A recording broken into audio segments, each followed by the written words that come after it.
ひもとうまるちゃん R は、ご覧のスポンサーの提供でお送りします。このアニメ、うちの会社がスポンサーだったのか。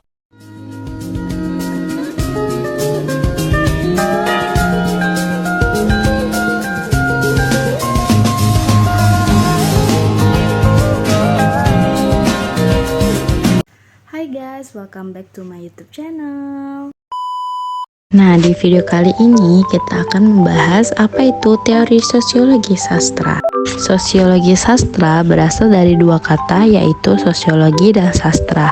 Sosiologi berawal dari kata sos dari bahasa Yunani yang artinya bersama-sama, bersatu, dan berkawan.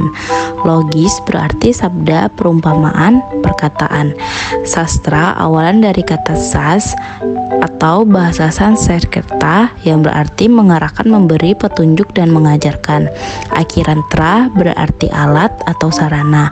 Merujuk dari definisi tersebut dapat diartikan bahwa subjek sosiologi sastra yaitu manusia atau masyarakat. Sosiologi sastra merupakan alat atau pendekatan untuk menilai perilaku yang berhubungan dengan manusia atau makhluk sosial untuk mengapresiasi sebuah karya yang dilihat dari aspek sosial kehidupan masyarakat.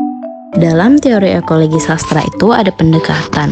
Sasaran pendekatan sastra menurut Nadira dan Leila pada tahun 2012 merumuskan pendekatan kajian sosiologi sastra ada 3 macam, antara lain konteks sosial pengarang, sastra sebagai bentuk realitas sosial, dan fungsi sosial sastra. Nah, teori ekologi sastra itu dapat kita lihat penerapannya pada novel yang berjudul Kembali. Novel Kembali ini dapat kita kaji yang pertama dari latar belakang sosial pengarang. Sofia Mahfaza lahir di Pemalang, Jawa Tengah, 25 Agustus 1992. Selepas SMA, Sofia Mahfaza melanjutkan pendidikan di Universitas Negeri Semarang. Cita-citanya yang ingin menjadi guru membuatnya memilih untuk meneruskan pendidikannya di program studi PGSD. Baginya bersama anak-anak merupakan hal yang menyenangkan. Kebiasaan menulis diary setiap hari membuatnya terbiasa menulis, sehingga dia membulatkan tekadnya untuk menulis sebuah cerita seperti cerpen dan novel. Novel Kembali merupakan novel pertama. Yang kedua itu ada kondisi sosial. Kondisi sosial meliputi 2 aspek, yaitu negatif dan positif. Contoh kondisi sosial yang merugikan adalah narkoba, miras, dan lainnya. Sedangkan contoh kondisi sosial yang positif adalah tentang pendidikan. Dalam karya pertama yang dibuat oleh Sofia menceritakan kondisi positif, yaitu tentang semangat mahasiswa tingkat akhir untuk mengerjakan skripsi. Itu dapat kita lihat di halaman 124. Lalu yang ketiga, kondisi sosial masyarakat. Kondisi sosial yang serba mudah merupakan salah satu cara seorang melakukan tindakan kriminal lebih mudah. Justru semakin berkembang zaman, masalah semakin bermunculan dengan mudah pula, seperti kutipan di halaman 4 dan halaman 2. Lalu kemudian yang terakhir itu adanya nilai religi.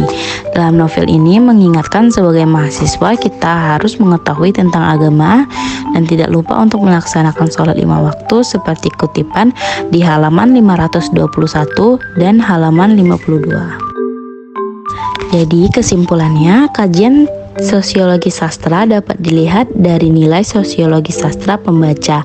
Pendekatan sosiologi sastra berhubungan dengan nilai kehidupan kemasyarakatan. Pendekatan ini dilatar belakangi dengan keberadaan karya sastra yang tidak terlepas dari kejadian yang ada di dalam masyarakat. Dalam novel karya Sofia Mahfaza yang berjudul Kembali adalah salah satu novel yang sangat berhubungan dengan aspek kehidupan sosial, karena novel yang berjudul Kembali ini menceritakan tentang seorang remaja bernama Andini yang mengharapkan pertemuan dengan teman dunia mayanya yang bernama Andreas.